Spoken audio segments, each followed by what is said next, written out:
quien vivió solo 47 años, dirigió las guerras independentistas de Venezuela, Colombia, Perú, Ecuador y creó a Bolivia. Mundialmente se le valora como uno de los militares más brillantes de todos los tiempos. Redactor de constituciones y proyectos de leyes, varias veces presidente, nacido en rica cuna y muerto pobre. Declinó la posibilidad de declararse emperador y el título que siempre prefirió fue el de Libertador. La biografía de Simón Bolívar.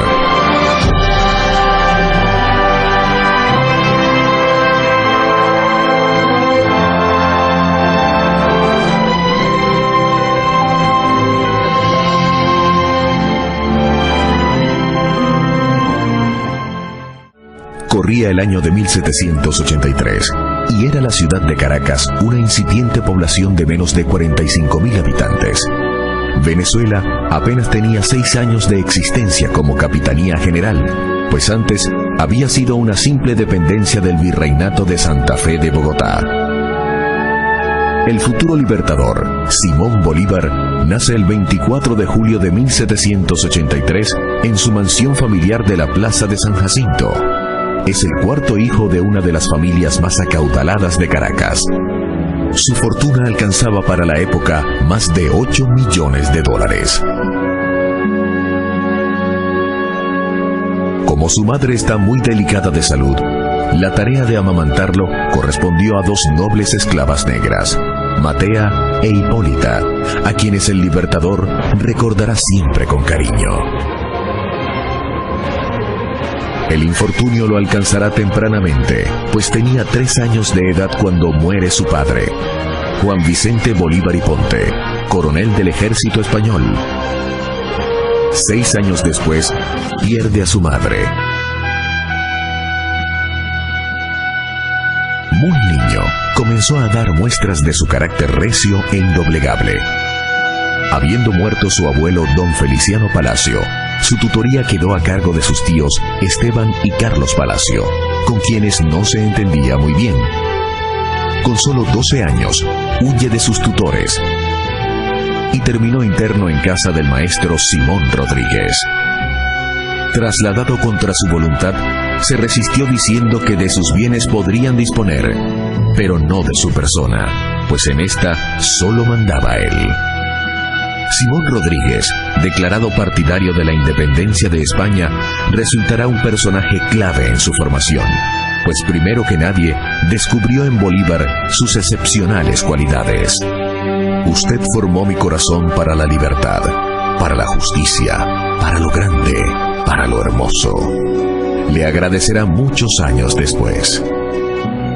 Además de Simón Rodríguez, quien es un paradigma de la educación latinoamericana, precursor de la temprana estimulación de la inteligencia y del método de enseñanza para el trabajo, Bolívar contó entre sus maestros a Andrés Bello, el joven filólogo, gramático y codificador, mayor que el alumno solo 2 años, llamado a ser por su parte el humanista más influyente de Chile, con una obra escrita que trasciende en el tiempo como la primera gramática española del Nuevo Mundo. A los 14 años, Simón José Antonio de la Santísima Trinidad Bolívar Palacios ingresa al ejército de Su Majestad el Rey de España como cadete y ya subteniente. Se embarca en La Guaira, rumbo a Madrid, pasando por México y Cuba. Es el primero de una serie de viajes que completarán la formación del futuro estadista. La visión humanista del libertador se explica por la intensa actividad intelectual desarrollada en los años de su juventud, cuando en Madrid vivió en la casa del marqués de Ustaris. Bolívar pudo conformarse con las clases de etiqueta, esgrima y baile, imprescindibles para un joven de su clase social, pero se inclinó por los estudios literarios y científicos. En París, frecuentó al sabio alemán Alexander von Humboldt. Fue a tertulias literarias, a salones de arte y a charlas científicas e históricas en diferentes capitales europeas. Y aún en Caracas, se deleitó con jornadas culturales, las cuales después se convertirían en discusiones políticas. A los 20 años, Bolívar es por primera vez un hombre feliz. En septiembre de 1800 ya anuncia que quiere casarse con la distinguida joven María Teresa Rodríguez del Toro. 2 semanas después de casado, regresa a Caracas, donde monta un fondo de comercio, y ya lo han ascendido a teniente en el ejército de su majestad. Pero en uno de los insondeables giros del destino, la tragedia nuevamente lo alcanza. El 22 de enero de 1803, la amada esposa muere de fiebre amarilla, y el teniente español Bolívar parte de nuevo hacia Europa. Nunca más volverá a casarse. En la corta vida del libertador, los 3 factores aciagos, enfermedad, muerte y derrota, estarán repitiéndose con regularidad de una a otra época. La principal hazaña de Bolívar es haber triunfado levantándose siempre contra el infortunio. En su segundo viaje a Europa, se reencuentra en París con el maestro Simón Rodríguez. Con este va a recorrer entre 1803 y 1807 el viejo continente, que vive una conmoción generalizada a partir de la Revolución Francesa y deslumbrada por el meteórico ascenso de Napoleón Bonaparte, un joven oficial revolucionario que termina siendo emperador de Francia. Huyéndole a su depresión, Bolívar recorre parte de España, va a París y por último cumple un largo periplo por Italia. En el camino presencia la coronación imperial de Napoleón Bonaparte en la Catedral de Notre Dame de París.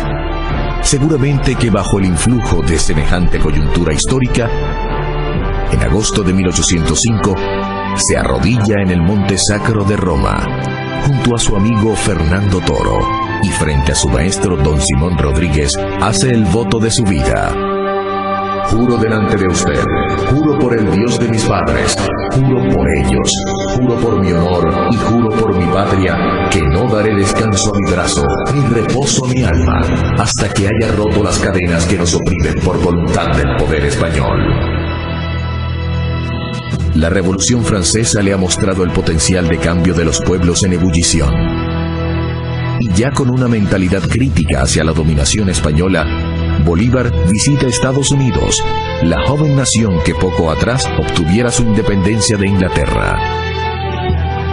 Las conquistas de Napoleón alcanzan directamente a Latinoamérica y Venezuela. La monarquía de Madrid es desplazada y un hermano del emperador, José Bonaparte, ocupa el reino de España. Al conocer la noticia, las colonias españolas de ultramar se rebelan contra la ocupación francesa.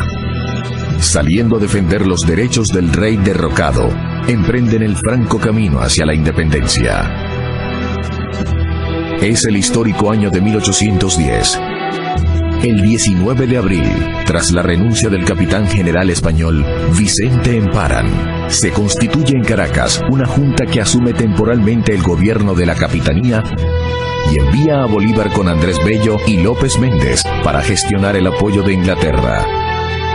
Allá en Londres, Bolívar busca al venezolano más famoso de la época, Francisco de Miranda, héroe de la Revolución Francesa y general de la independencia norteamericana, y lo emplaza para que venga a dirigir la liberación de su país de origen. Aunque muy joven y con un modesto grado militar, Bolívar comienza a despuntar en el proceso venezolano. La noche del 4 de julio de 1811 ya pronuncia un encendido discurso en el cual pide abiertamente que Venezuela se independice de España. Horas después, se produce la firma del Acta de Independencia. Nace así la Primera República. Esta declaración es la primera del continente. Pero desde Buenos Aires hasta Ciudad de México, casi toda Latinoamérica se proclama libre en los próximos meses. Pero la causa de la independencia venezolana va a enfrentar grandes contratiempos. En marzo de 1812, un terremoto devasta Caracas y le da argumentos al clero y a los partidarios de la monarquía para hablar de un castigo del cielo por desconocer el mandato divino del rey español. Bolívar grita y alecciona a la despavorida multitud con su proclama: Si la naturaleza se opone, lucharemos contra ella y haremos que nos obedezca. Los reveses militares hacen titubear a muchos. Aún Francisco de Miranda, el generalísimo que ha asumido la dictadura de la agónica república, cree que no podrán seguir adelante. Bolívar, el orador fulminante y febril, ocupa la comandancia de la guarnición de Puerto Cabello, que el 30 de junio de 1812 se amotina en su contra y se pasa a las fuerzas del jefe realista Domingo Monteverde. Bolívar ha debutado militarmente con un terrible fracaso a cuestas.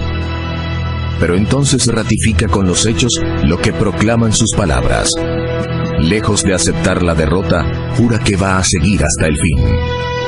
Es un hombre de solo 29 años, pero ya tiene claro cuál será su destino. Por eso no duda en detener al generalísimo Francisco de Miranda, quien ha capitulado frente a Monteverde. Capitulación que ellos interpretan como una traición. Bolívar desconoce su rendición y prosigue la lucha. La resistencia de Bolívar comienza ocultándose en Caracas, en la casa de su amigo el marqués de Casa de León. En agosto de 1812, logra salir de La Guaira, gracias a la gestión de su amigo, y va rumbo a Curazao. De allí, parte a Cartagena.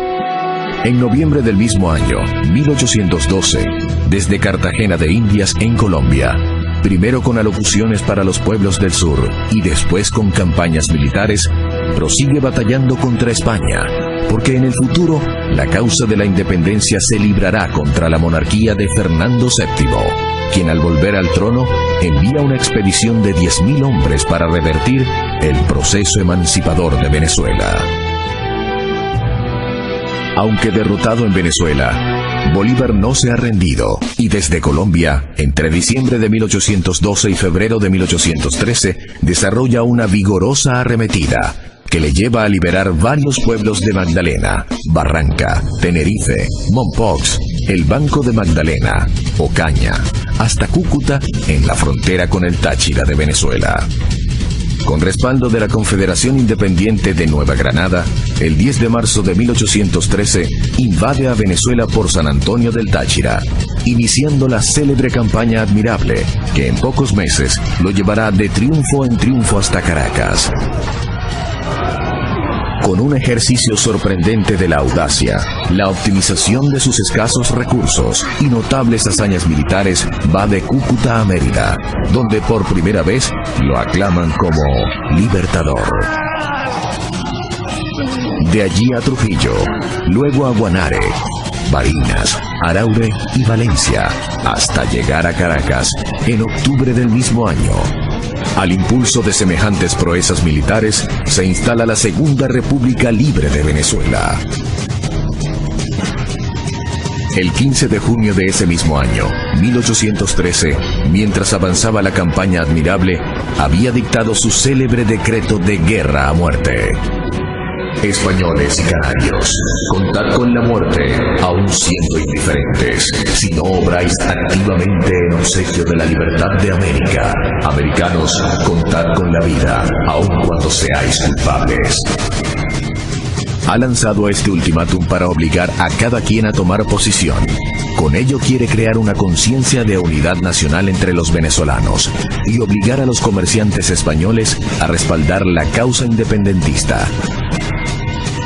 Es que un modesto comerciante de origen español, José Tomás Boves, se ha levantado como líder de los negros y mulatos y encabeza la reacción bárbara y brutal a favor de la monarquía española. Corren los terribles meses de la Guerra Cruel, 1813 y 1814. Boves, el psicópata de excepcional arrojo, caudillo natural de los llaneros, va demoliendo con terribles masacres la fortaleza de los patriotas.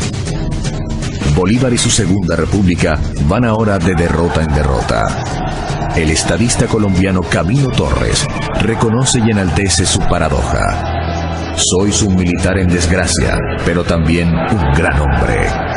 Para entonces, Bolívar actuaba institucionalmente como mandatario de la Confederación de Nueva Granada, que lo asciende a general de división y le encarga la campaña para someter a la rebelde provincia de Cundinamarca. En septiembre le nombrarán mariscal de campo, pero él siempre preferirá el título de Libertador, con el cual le han aclamado oficialmente en su natal Caracas. El año de 1814 escenifica grandes victorias y terribles derrotas para la causa de Bolívar. El 12 de febrero de 1814, José Félix Rivas, tío político del Libertador, se cubre de gloria al armar un ejército apuntalado por jóvenes estudiantes. Y con ese ejército logra derrotar al mismísimo José Tomás Boves, quien en julio siguiente, comandando una arremetida realista, obliga a retirar más de 20.000 personas desde Caracas hacia Oriente, en la vía hacia Río Chico y Barcelona. Bolívar coordina la emigración de Oriente, que a pesar de su gran número de víctimas, salva a numerosas familias de la ferocidad de Boves.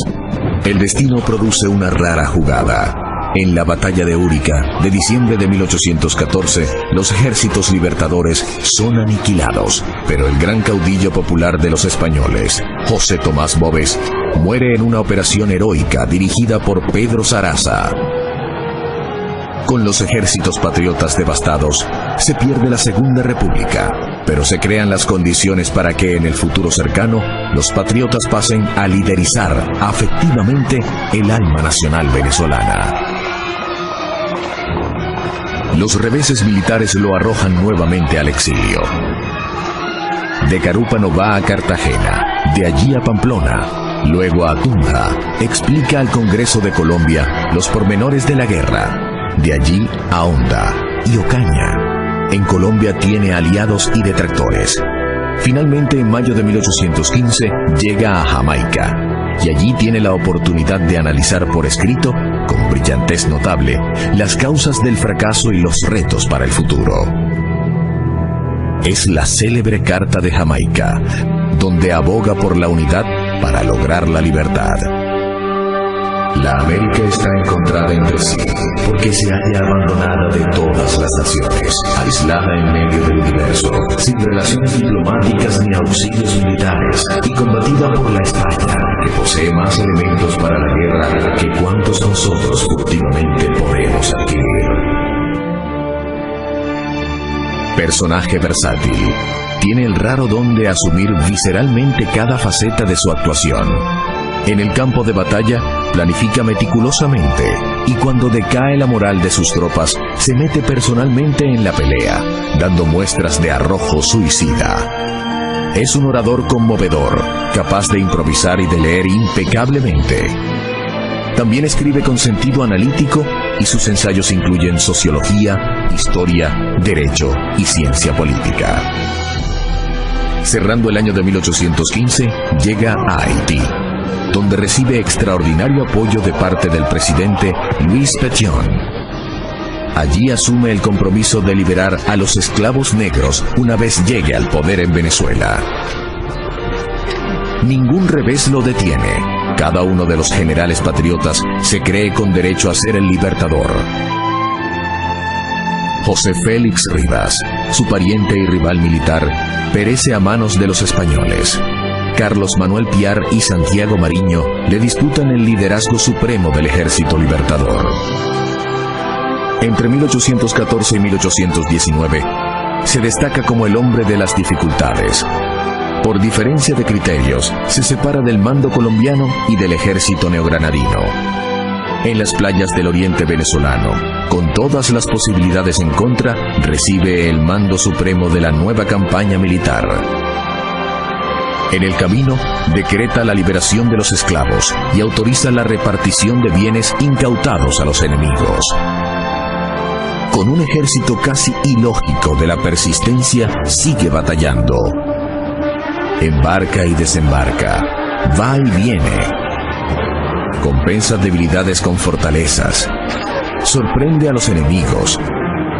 Sobrevive a atentados. Se salva de emboscadas. España envía cuantiosos recursos, multitudinarios ejércitos y sus mejores generales para doblegar la rebelión emancipadora.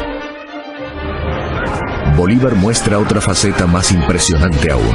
Tiene una fe destinista y fatal, ciega e inconmovible, y logra contagiarla a las tropas.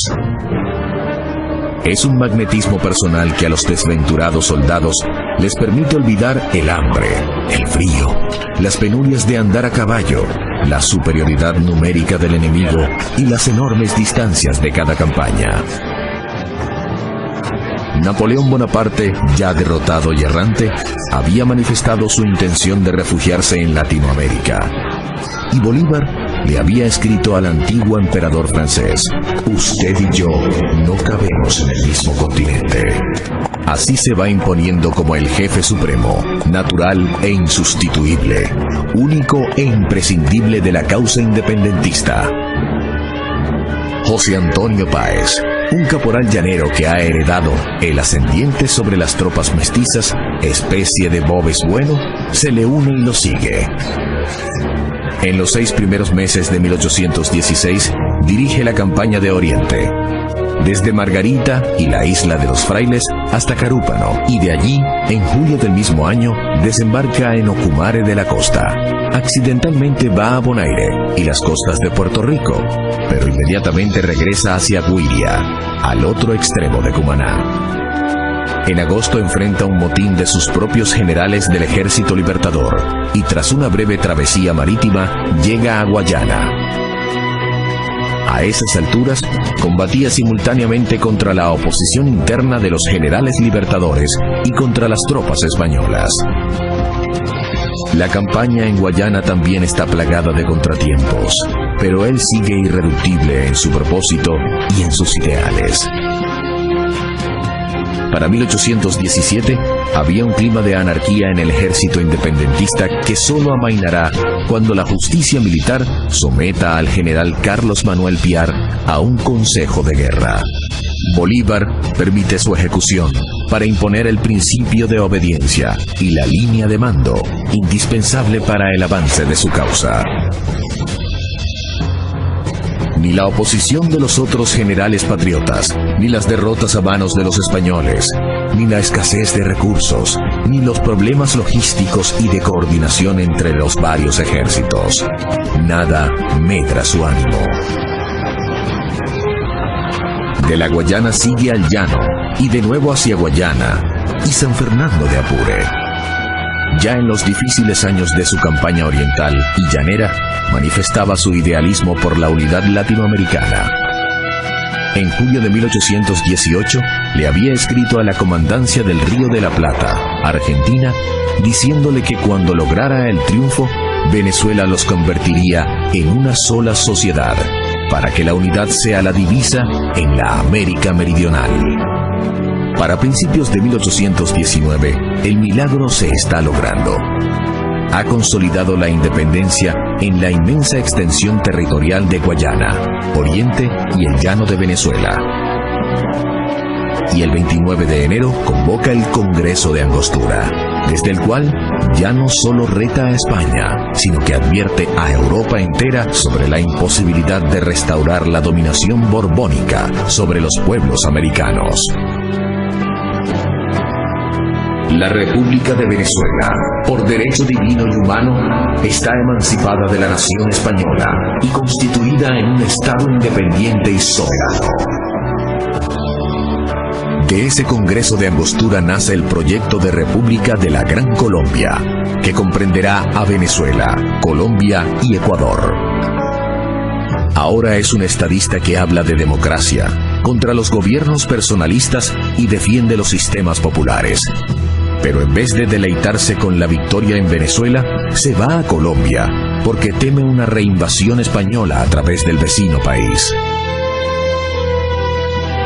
En territorio colombiano, deslumbra con sus proezas militares.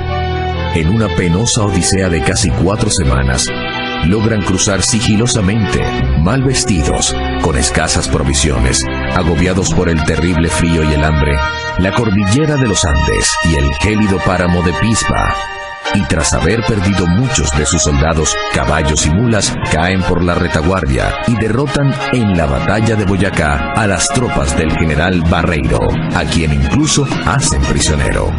ha vencido sobre el frío y la muerte. En 1819 se consagra como uno de los jefes militares más grandes de todos los tiempos, con operaciones tácticas que aún se estudian en las academias castrenses del mundo entero. Se ha ganado así el respeto de la corona española, que acepta negociar un armisticio.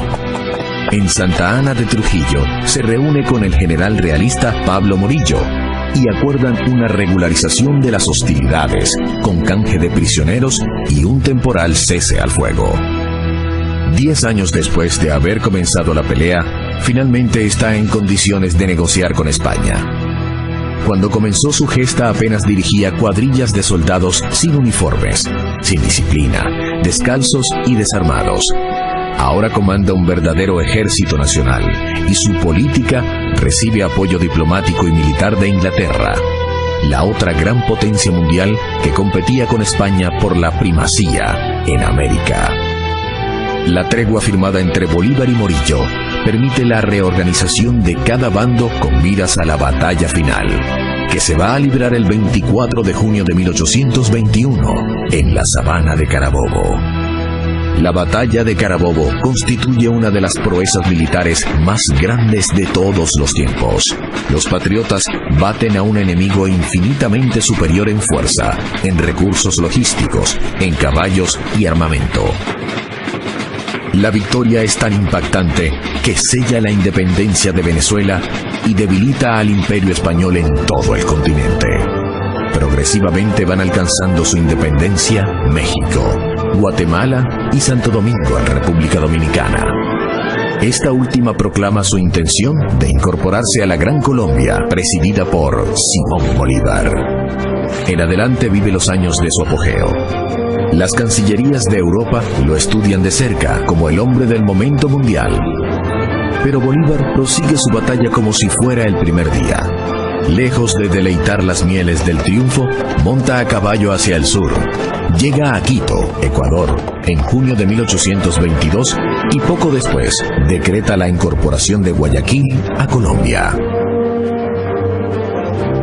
Va obsesionado con el ideal de la unidad latinoamericana y por eso avanza más allá, hasta Perú, el gran reducto de la dominación española en el área. El 27 de julio de 1822, persuade al general argentino José de San Martín de salir del Perú. San Martín se lleva el título de protector del Perú, pero le deja a Bolívar el título de libertador. También fue la era culminante de su vida íntima.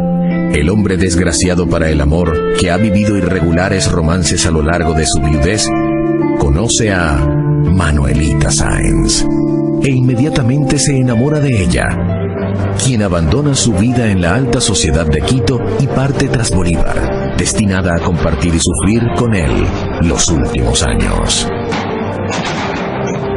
La campaña del Perú constituye la cumbre de su carrera militar y política. Bajo su mando directo en la batalla de Junín de 1824 y bajo el mando de Sucre en Ayacucho del mismo año, el ejército español queda definitivamente derrotado en toda Sudamérica. Se ha cumplido una de las proezas militares más grandes de todos los tiempos. Un ejército guerrillero, sin disciplina ni recursos, un ejército formado sobre la marcha, ha logrado derrotar a la primera potencia colonial de la época, la Gran España Imperial. Uno de cuyos soberanos, Carlos V, decía que en su reino nunca se ponía el sol. 1825 va a ser en perspectiva el punto de quiebre. Alcanza el mayor poder porque incorpora Perú a la Gran Colombia. Crea a Bolivia como nueva república a partir de la secesión del Alto Perú, e Inglaterra reconoce la independencia de estos pueblos. A Bolívar lo aclaman multitudes enfervorizadas por donde quiera que pasa. Voluntariamente renuncia al título de dictador que le había conferido el Congreso peruano para lograr la independencia. Simbólicamente le restituye el poder al Congreso peruano en enero de 1825. Yo no puedo, señores, admitir un poder que repugna a mi conciencia. Tampoco los legisladores pueden conceder una autoridad que el pueblo les ha confiado solo para representar su soberanía. También rechaza la recompensa de 1 millón de pesos que el Congreso de Perú acordó entregarle. En su lugar, esta recompensa se va a destinar para la educación en Caracas y otras ciudades de la Gran Colombia. Y es que en la cumbre de su poder, Bolívar siguió aferrado a los ideales de independencia, cambio institucional y justicia social que motivaron sus luchas del comienzo. Por su conciencia social, había decretado la abolición de la esclavitud y ahora impuso que los bienes incautados a los enemigos se repartiesen entre la pobre soldadesca. También manda la repartición de tierras entre los indígenas, la abolición de los abusos de los caciques y, fiel a su ideal abolicionista, libera a los indios de la condición de servidumbre. Ratificando su conciencia civilista y su acatamiento del Estado de Derecho, ordena la devolución de los bienes confiscados a los realistas. Atrás ha quedado la etapa bárbara de la guerra y las medidas excepcionales, y el gran estadista que es Bolívar se reconcilia con su propia noción del derecho y la justicia. Pero siguen las dificultades. Al año siguiente, abril de 1826, su natal Venezuela se insubordina contra la Gran Colombia y contra el gobierno de Bolívar, a través del movimiento secesionista de José Antonio Páez, llamado La Cociata. El libertador tendría que volver en diciembre de ese mismo año a Venezuela para ejercer su natural autoridad y abortar la conspiración separatista. En mayo de 1826, Bolívar había convocado al Congreso Anfictiónico de Panamá, el cual esperaba se convirtiera en el punto de partida para un proyecto de unificación continental. Aunque contó con representantes de México, Centroamérica, Colombia, Perú, observadores ingleses, estadounidenses y de otras potencias, no logró cristalizar en grandes acuerdos. En parte por las presiones diplomáticas del gobierno norteamericano, presidido por John Quincy Adams, y en la Secretaría de Estado Henry Clay. Ya para entonces, Bolívar pensaba nombrar sendas comisiones que actuaran en Cuba y Puerto Rico. Para Cuba pensaba enviar a Páez y a Puerto Rico Antonio José de Sucre. Los Estados Unidos de Norteamérica parecieran destinados por la providencia para plagar de hambre y miseria a la América Latina en nombre de la libertad. Más allá de sus méritos militares y políticos, en Bolívar sobresale la visión futurista que apostaba por la unidad regional y continental, para crear en Latinoamérica un polo de desarrollo integral. Presentía con notable agudeza que nuestros pueblos quedarían en desventaja frente al potencial militar, tecnológico y comercial de Estados Unidos. La suya fue una propuesta para equilibrar la balanza de poder en el continente. Creía en Latinoamérica fuerte, unida, autónoma y autosuficiente, con capacidad de mejorar el nivel de vida de sus habitantes e influir protagónicamente en el destino mundial. Pero la dimensión de su sueño conspiraba contra la posibilidad misma de materializarlo. En la época de las precarias comunicaciones, de las inmensas distancias en carruaje y a caballo, sin telégrafo ni ferrocarril, la enorme extensión de la Gran Colombia apuntaba contra su gobernabilidad. Era inevitable que Caracas recelara del asentamiento capital en Bogotá, que Lima aspirase a mantener la jerarquía de virreinato que había tenido en la colonia. Las rivalidades locales no se habían atenuado. En Ecuador, Guayaquil seguía recelando de Quito. En Perú, las élites tradicionales que no aceptaban la independencia de Bolivia. En Venezuela, José Antonio Páez. En Ecuador, Juan José Flores. Y en Colombia, Francisco de Paula Santander. Bolívar ha proseguido la forja de su proyecto. Él sigue soñando en grande, a pesar de que ya tiene muy avanzada su enfermedad, que su cuerpo está notablemente minado. Mantiene un ritmo agotador de trabajo. Dicta correspondencias, discursos, proyectos de leyes y providencias administrativas. Para seguirlo, se alternan varias amanuenses a la vez. Su horario es de 15 y 18 horas de despacho. También se desplaza personalmente y en extenuantes jornadas a caballo va de Lima a Bogotá, de allí a Maracaibo y Puerto Cabello, hasta Caracas, luego a Cartagena y cerrando el año 1827, está de nuevo en la capital de la Federación.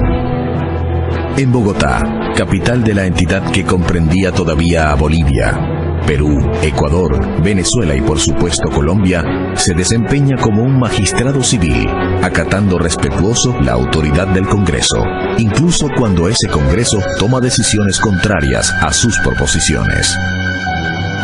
Bolívar legisla, organiza, planifica, administra y decide, pero los más importantes personajes de la Gran Colombia apuestan a dividirla en varios pedazos para repartirse a cada cual un coto de influencia.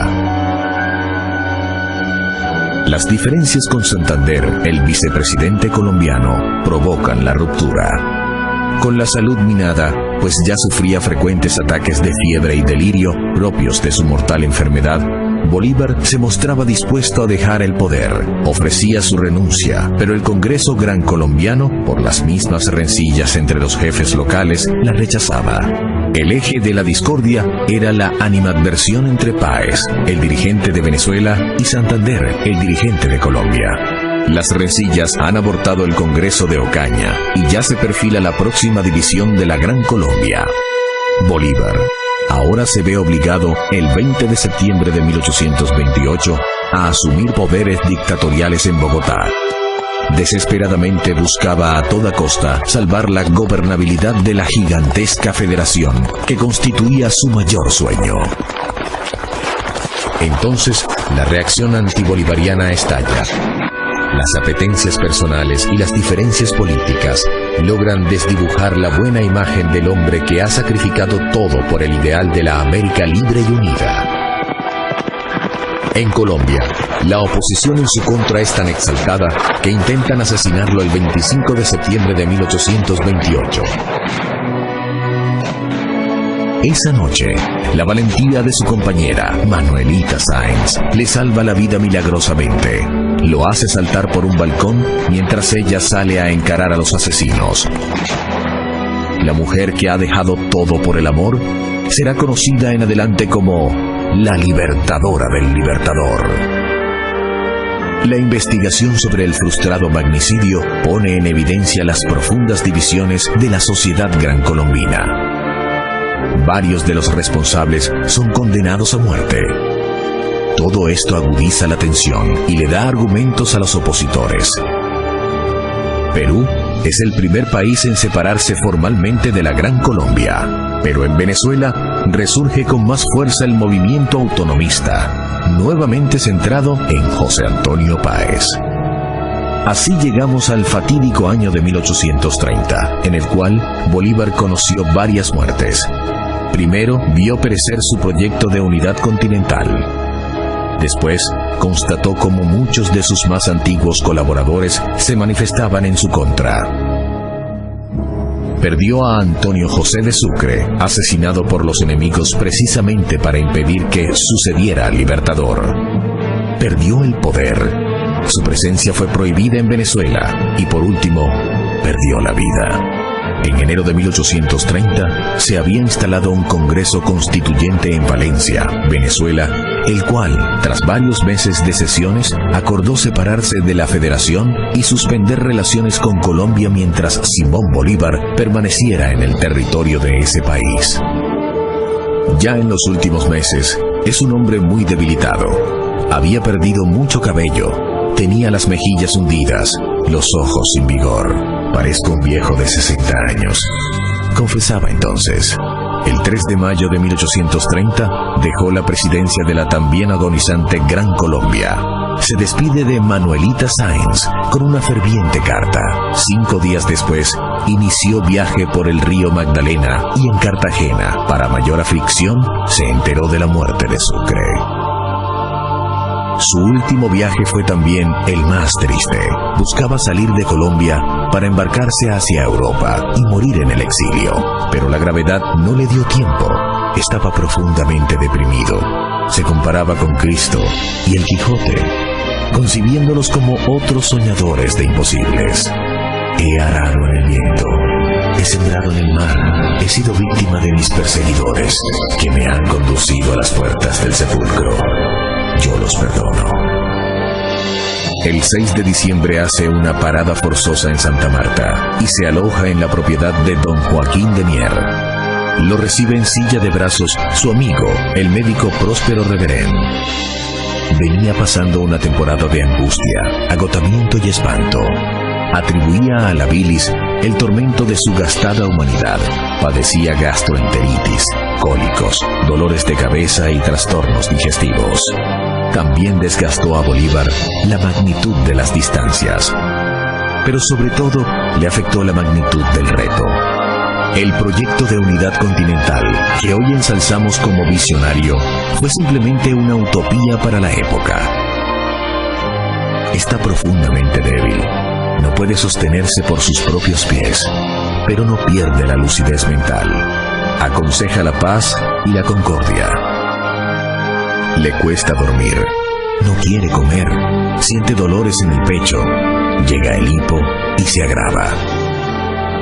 Un día después de recibir la extremaunción, otorgó testamento repartiendo los pocos bienes que le quedaban y firma su última proclama, dirigida a la Gran Colombia, que seguía siendo su país, pues no concebía a Venezuela aislada, ni Ecuador, ni Bolivia, sino todos formando parte de su irrenunciable sueño.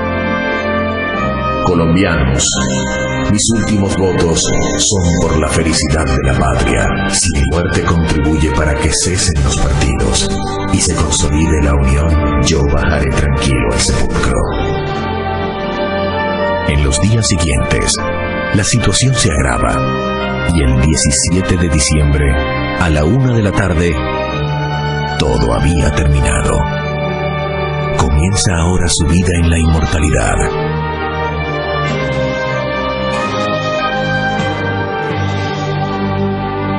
Al morir Bolívar, ya había perdido casi toda su fortuna familiar e incluso vestía una camisa prestada por el dueño de la Quinta San Pedro Alejandrino, el propietario español don Joaquín de Mier. Por casualidad, el peor adversario de la Corona de Madrid murió acogido en la caridad de un ciudadano español. Tampoco tenía pasaporte porque le habían despojado de su nacionalidad de origen y buscaba afanosamente cruzar el Atlántico para exiliarse lejos de América, el continente que lideró por varios años. Todo tan contradictorio y dramático como la vida entera de Simón Bolívar, el Libertador.